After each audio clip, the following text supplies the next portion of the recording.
evening and hello world. I'm Miyah Sundermeyer and I would like to welcome you to the latest episode of my blog series. So far I've been able to share my own experiences with you guys on what it's like to live with Asperger's syndrome or high functioning autism.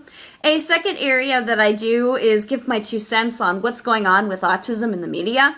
A third area that I do is I like to give tips and advice to individuals on the spectrum and anybody who's inside the autism community, as well as raise autism awareness.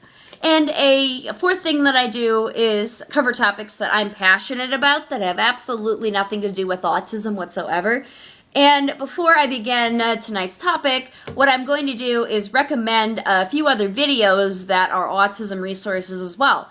And the first one is a TED Talk by Dr. Temple Grandin, and the name of that talk is called Different Kinds of Minds.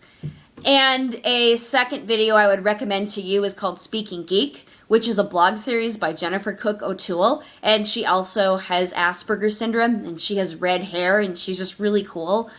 And I would recommend a woman by the name of Amethyst Shaber, and she also has Asperger's syndrome, and she's connected with ASAN, which is an autism self-advocacy network. And she did a video blog on what she likes to use to stimulate on when she's overloaded. And I thought it was really cool. So in this video, what I'm going to do is give my 2 cents on what's going on with autism in the media. Because it was recently put out there that there are new studies which explain to us that we have 1 in 45 individuals with autism that are being diagnosed on a regular basis.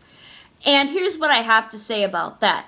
So upon looking at this article, I have to wonder, first of all, there are a lot of people who get into psychology and psychiatry, and they like to make lots and lots of money. And they, do whatever they can and say, you're autistic, you're autistic, you're autistic, based on 1 or 2 behaviors.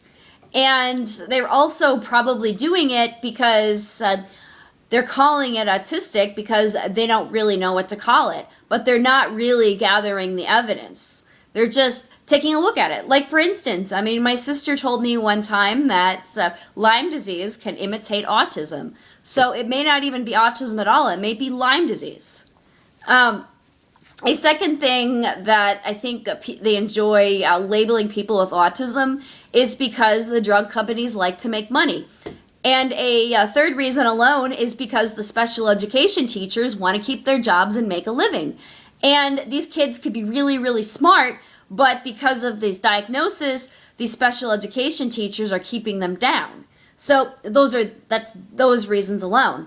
And another thing that I'm probably believe is going to happen, and Damon Wood told me this when we were going to work on my first blogs back in 2013, is he believed that if everybody starts getting diagnosed with autism, I believe that everybody will be looked at very differently. The first one is people will probably think, well, nobody's perfect and nobody's really normal, which is probably good.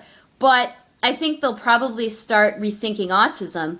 But what I'm really scared about is that once everybody is covered under the autism umbrella, is that people are going to start looking at autism as an excuse. Well, Johnny's is misbehaving again. They're using autism as an excuse so they can get away with their behavior.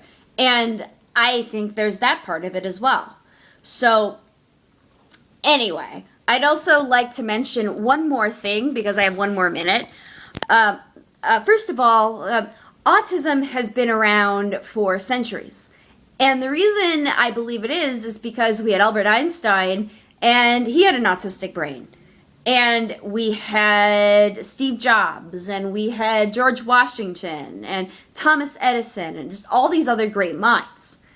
And I also believe that autism is genetic. I believe that if I have autism, there are other people in my family somewhere down the line that else will have it. And that's the part I agree with. Now, as far as all of these diagnoses on pieces of paper, it is absolutely ludicrous. So anyway, I'm out of time. I would absolutely love to hear from you and see what you think about what I had to say. Do not forget to subscribe to my channel and comment below and share these video blogs on Twitter and on Facebook and on YouTube and any other form of social media. And also tell me what you think. Why were you diagnosed? Until next time, I'm Miyah Sundermeyer and I'm signing off.